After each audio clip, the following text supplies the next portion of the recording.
The locality of SANTCHOU under the threat of being cut out from the rest of the region after precipitations interrupt the fluidity of traffic between Chang and SANTCHOU in the west region of Cameroon. CRTV donates over 400 million CFA francs to boost Cameroon's efforts in tackling the COVID-19 pandemic that is currently holding the country under stress. And Mamfe, a historic town of the country, continues to remain in the mind of many Cameroonians, with the hanging bridge over the river Mamfe that continues to remain a major touristic destination after years of dilapidation. Those are the main stories of this edition. Thanks for watching us. I am Ben Menepufong. Thanks for joining us on the 7:30 News.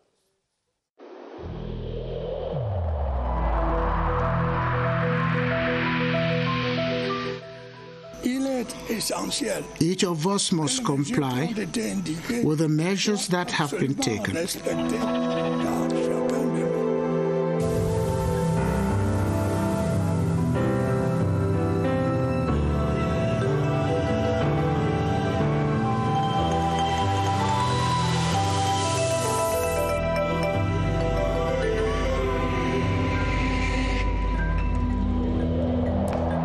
Thanks for joining us. Let's take you first to the West region, where the population of SANTCHOU in the West, in the Menoir division, have been expressing their gratitude to the presidential couple of Cameroon for coming to their assistance after the floods that flushed them out of their houses following the heavy rains of last week. They were thanking the president through Mr. Atanganji Paul, who came out there with a relief assistance to the victims of the rainfalls that took them out of their natural habitats, and for which they are still waiting for the government to relocate them. Ebenezer Akanga is out there in SANTCHOU with the Minister of Territorial Administration. Upon arrival in SANTCHOU, the Minister of Territorial Administration, Paul Atanganji, saw for himself how parts of the town are still in water several days after the floods. He also visited a portion of the Melong SANTCHOU route that is on the verge of collapse because of effects of the floods. Despite the fact that the minister arrived at the SANTCHOU ceremonial ground at nightfall, the flood victims and population stayed put to welcome him. Both the mayor of SANTCHOU and the member of parliament of the locality expressed joy for the visit, saying that it's been about 40 years that the member of government has not visited SANTCHOU. They thanked the head of state for the aid to the flood victims. Paul Atanganji delivered a message of comfort and assurance to the victims and population of SANTCHOU. President Paul Biya does not forget any person. Bear in mind that President Paul Biya is head of state and the father of nations. He tells you what he does and he does what he tells you. 185 families in SANTCHOU have been affected by the floods.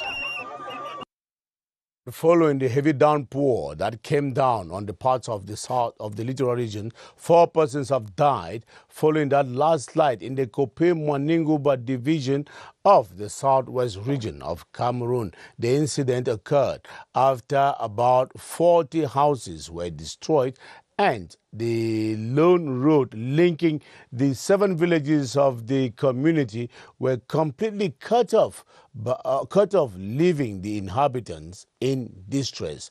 Esther Kima reports on the picture of the distress in that south part of the country. Rainfall before now was a blessing to the people of Mbo hinterland, whose mainstay is agriculture, but today they wished it never rained. Troubled and grieved, they have lost 3 of theirs buried in the rubble and another swept away by the waters. Those who survived are homeless, as their mud houses, 40 in total, have given way to the intensity of the downpour. A couple of the affected are struggling to flee, but hundreds still remain trapped as the rains persists. In some areas, gullies and valleys have been created in the roads to about 40 meters deep and about 20 meters wide, while in other places we had deposits of rubbles up to the height of 25 meters. 4 water catchments and their pipes are now buried, and the lone transformer has been blown off, leaving the residents of Kongombo dreading not only the torrential rains, but also darkness that will surely last a while. And the authorities of the inhabitants of the city of Douala are unanimously agreed that the climate change and anarchical construction of houses partially provoked the flood that hit the city recently. They are, however, aware that the littering of used plastic bottles and household waste in the gutters equally provoked the occurrence of the ongoing catastrophe. Gladys Tambe Chochoba reports on the current situation that is prevailing on the ground and its causes. Mr. A dumps a used plastic bottle in a gutter. Minutes later, Mr. B does the same, and before one notices, the area is transformed into a reservoir. An unpleasant sight indeed, especially when months later, the same people responsible for giving the city a bad image are victims of floods. In the city of Douala, it is a normal trend. Used plastic bottles are as visible as the clouds. Unfortunately, drainage canals are the dumping sites of such waste. The Newtown Aeroport neighborhood in Douala 2, one of the areas worst hit by last Friday's floods, is a perfect illustration of what obtains in most parts of the city. At the Douala 2 City Council, the problem managing waste remains a bone of contention. Since 1916, Cameroon adopted a national framework concerning the management of solid waste. As from now, every person who throws waste in the environment will be punished. With torrential rains announced in the coming weeks, managing floods is therefore a matter of urgency. The city mayor of Yaoundé has given 48 hours for all those who are illegally occupying public space in the Biembasi neighborhood to quit or be forcefully evicted from where they are. Luke Messia Tangana sounded the warning today at the grounds where some public and private enterprises are erecting stores along the pavements and near high-tension cables with all the dangers that it entails. Gilbert Ongene has the details in this following report.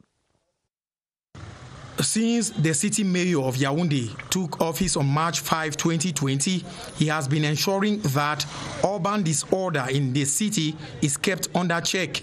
A case in point is here at this bakery in the Biembasi neighborhood. Je lui ai donc servi une mise en demeure. I am asking them to liberate this public space within 48 hours, without which we will be forced to demolish all of these structures. Les services techniques de la mairie de la ville allaient le faire. He contends that for a city preparing to host international sports competitions, anarchical occupation of public space and any other activity that poses a threat to human life must be stopped. He has therefore given those who are constructing these stores until Friday, August 28, to demolish them.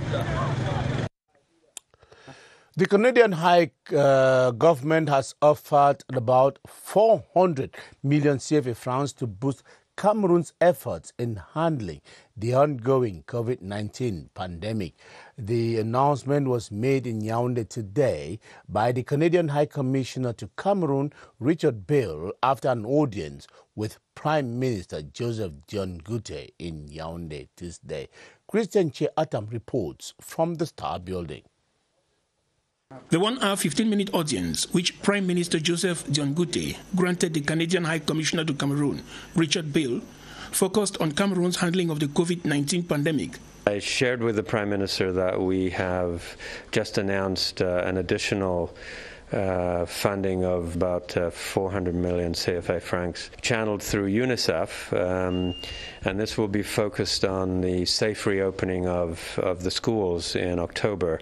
We had already provided a significant amount of funding to UNICEF. The participation of Canadian companies in the construction of sports infrastructures also came under review.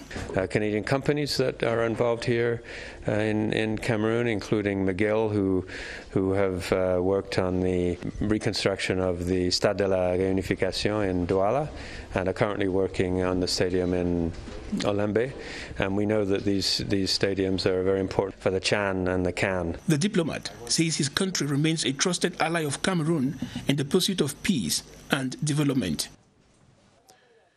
Statistics indicate that about 2 million people in Cameroon are living with disabilities.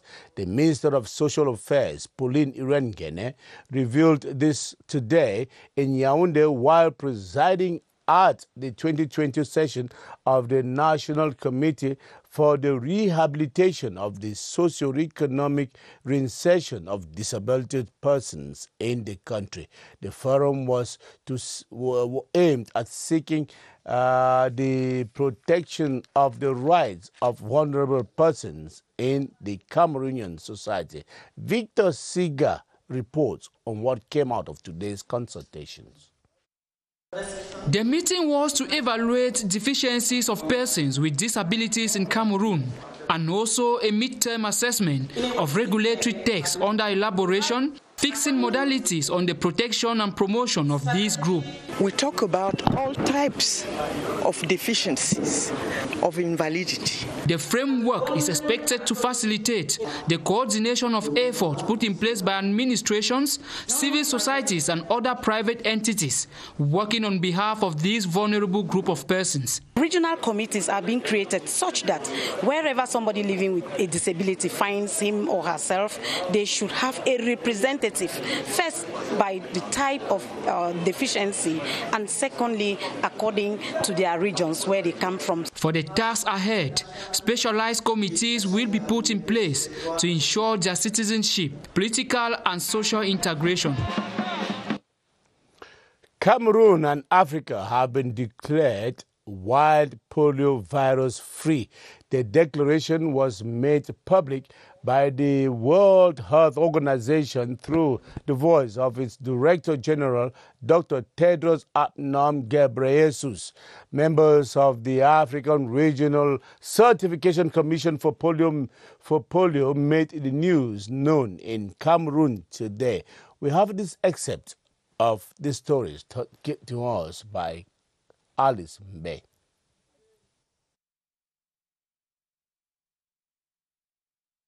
It is considered a real major achievement. I mean, the world has been looking for, the only disease that has ever been eradicated is smallpox.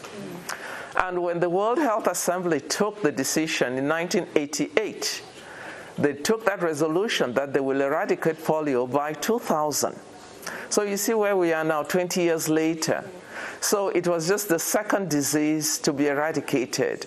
But the end of it from 2000 up to now, it has gone on for so long. So once we finally, the 4 regions had achieved it, we in Africa thought the voluntary boards, the members of the National Commission of the Promotion of Bilingualism and Multiculturalism have lauded the efforts of officials in the Ministry of the promotion of the use of the 2 official languages in the Ministry of the Supreme State Affairs. Others. Tumfo Barrister Nico Halle was speaking yesterday at the ministry while heading a mission from the delegation of the National Commission for the Promotion of Bilingualism and the Multiculturalism in Cameroon while assessing the level of the use of the 2 languages in that part of the government department. We have this report as reported to us by our correspondent, Lehman Losha. At the Ministry of Transport, Ntumfo Barrister Nico Hale, member of the National Commission on the Promotion of Bilingualism and Multiculturalism, was mission head and was received by Minister Jean-Ernest Ngale-Bibe together with his team. Realize that the constitutional provisions that make for the promotion of bilingualism are respected to the letter here. There are a few challenges which they raise. They don't have sufficient translators. We have recommended that that should be taken care of. The head of mission reiterated that the working visit is to appreciate from the user's viewpoint the practice of bilingualism, that is English and French, and to see how it can be improved. Voluntary boys and girls have taken the engagement to sensitize the population of the country to be able to be specifically engaged in the communication and information technologies. Cameroon's government and its voluntary partners have been engaging in that in the week that has been going on for the information and communication technologies that will be counted by the selection of those who will benefit from President Paul Biya's crown that will be given to the best IT innovation technology in the country. Let's now hear this in this report with Yoti Kale Lisanga. Envisaging the normal holiday frenzy, the authorities say is a call for concern with the coronavirus still lurking. As a result, a campaign for a civic and patriotic holiday without COVID-19 is inevitable. We'll deploy all our mass animation teams, the conscripts of the civil service, the leaders of the youth association and movement, and all the youth volunteers to go on the field, organize activities of sensitization against COVID. The new and traditional media will also be used to educate the youth. CRTV has thus partnered with the key actors to strengthen the campaign. We are waiting for the youth to express themselves on our different platforms, radio, television, and web, to share their experiences and their worries. 1 month of awareness raising, therefore, on the need for responsible behavior, respect of COVID-19 preventive measures, promoting bilingualism, and saying no to drug abuse.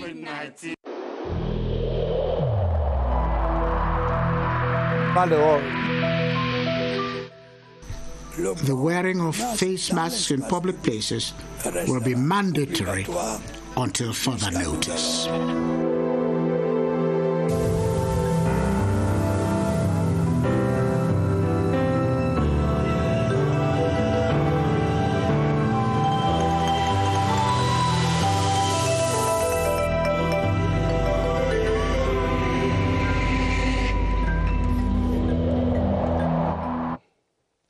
Let's now take you over to the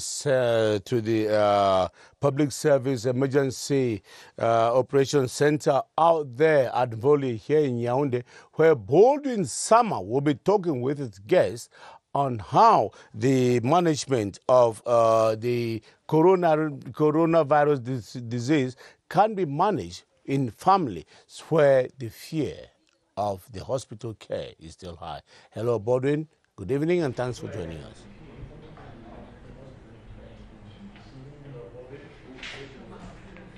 Good evening to you, Ben Menopufong, and welcome. Previously, it was difficult to prove scientifically that the COVID-19, any woman who is COVID-19 positive, pregnant women who are COVID-19 positive could infect the unborn baby with the virus. Things have evolved, and today, scientifically speaking, it is possible to prove that any pregnant woman who is COVID-19 positive can actually infect her unborn baby. And that is what we shall be discussing tonight with our guest, Professor Robinson Boo, who is a seasoned gynecologist and the Director of Family Health in the Ministry of Public Health. Good evening, Prof.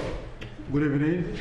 Tell us, Prof, how possible is it for a pregnant woman who is COVID-19 positive to infect her baby with the virus? Well, there is growing evidence that the virus is now found at the placenta bed, where the placenta is attached. There's also growing evidence that the virus is found in amniotic fluid. That's the liquid where the child grows in. There's also growing evidence that the virus is found in vaginal secretions. And there is some publications that have shown direct transmission of the virus from the mother to the baby, especially in advanced diseases. So our take-home message here is that we shouldn't allow our pregnant women go to the stage of advanced disease. We want them tested early. We want them put on treatment very early so that they don't go to the stage where they can transmit the virus to the children easily. And what happens in a situation where that pregnant woman who has actually been tested positive for COVID-19 actually gets the baby infected? What happens? Now, the Cameroonian Society of Pediatricians have developed a protocol, a working document on how such children are managed. And so management should be multifaceted. The gynecologist will deliver the children and immediately hand over to pediatricians who have developed guidelines on how to manage such children.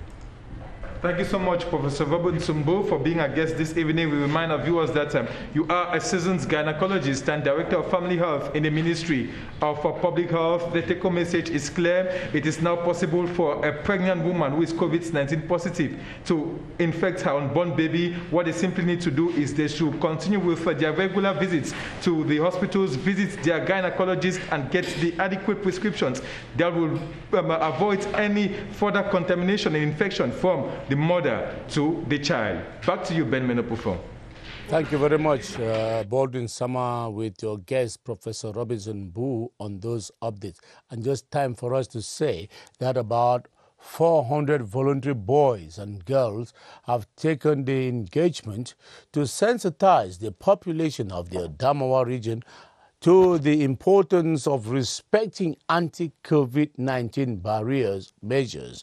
As Amos Enonyakwet reports, the one-month holiday without COVID-19 campaign organized by the Catholic Church as an objective to change the behaviors of the citizens in the Adamawa is seemingly bearing some fruits. Amos Enonyakwet Abo reports from CRTV Adamawa. For 1 month, the 40 voluntary boys and girls will comb the nooks and crannies of Ngaoundéré, reiterating to the population the utmost importance of respecting all barrier measures. Prior to the campaign launch, the 40 mobile sensitization agents were trained on the nitty-gritties of the COVID-19 pandemic, a message they are expected to transmit to the population of Ngaoundéré in the 2 official languages as well as some 8 local languages. We are going to the field to sensitize the population of Ngaoundéré against the pandemic COVID-19. The 1-month campaign organized by the Codas Caritas of the Ngaoundéré Diocese of the Catholic Church has as aim a change of behavioral patterns leading to a drastic reduction of the spread and contamination of the COVID-19 pandemic, and also to encourage the population carry out a voluntary COVID-19 screening. While launching the campaign, the Bishop of the Ngaoundéré Diocese, His Lordship Emmanuel Abo, encouraged the sensitization agents to use skills and knowledge acquired help reduce the COVID-19 pandemic in the region. It should be noted the Adamawa region has some 216 confirmed cases. Trainees of the Center Training Institute in Ekoman are briefing up their professional and technical aptitudes obtained from the institution with those of technical training contracts to be able to meet up with the demands of the job market. The trainees of the Lonako Valley Authority in the Mungu division of the Littoral region were currently doing their comparative evaluation of the training effected by them by the institutions as to be able to meet the demands of the job market. We have details in this story with Beatrice Ngum. Gabriel Njankwe served as international civil servant for 25 years and was UN resident representative to 5 countries. But for the love for fatherland, he anticipated his retirement with a vision to make his dream, the Lonako Valley Authority, his own Silicon Valley. He and his team have visited the CRTV training school in Ekunu to share the experience with learners and to school learners on team spirit and business creation upon graduation. Our will was to explain to the student that the entrepreneurship is one of the ways to develop the country, and Islam is available, is ready to help. The team from the Lonaco Valley Authority also met with CRTV's top management, with whom they discussed possibilities of partnering in areas of training. They also visited CRTV's installations at the Training Institute, at the CRTV radio and TV.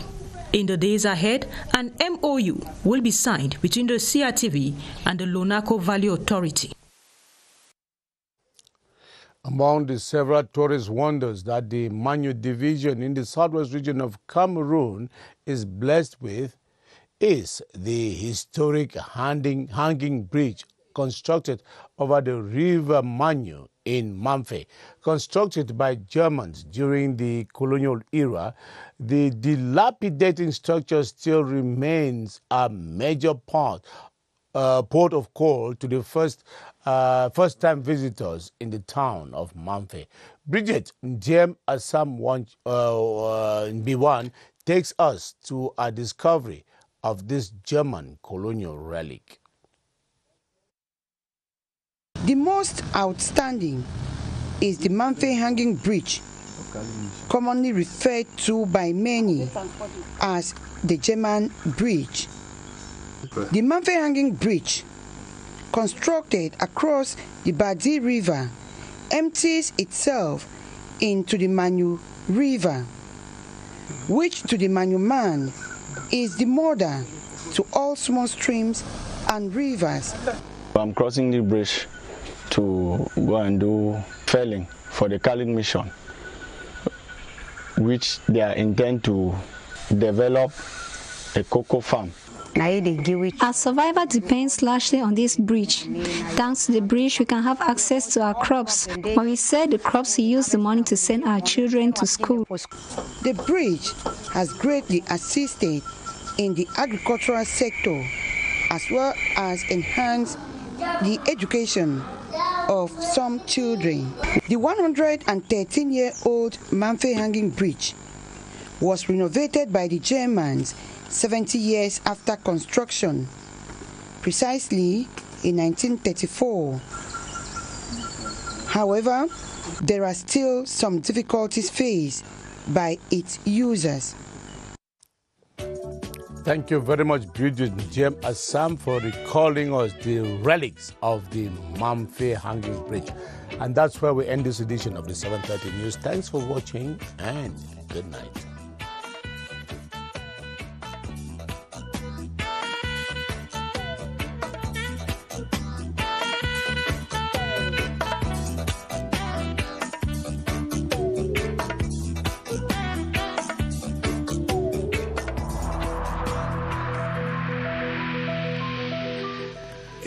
In this connection, we should avoid stigmatizing.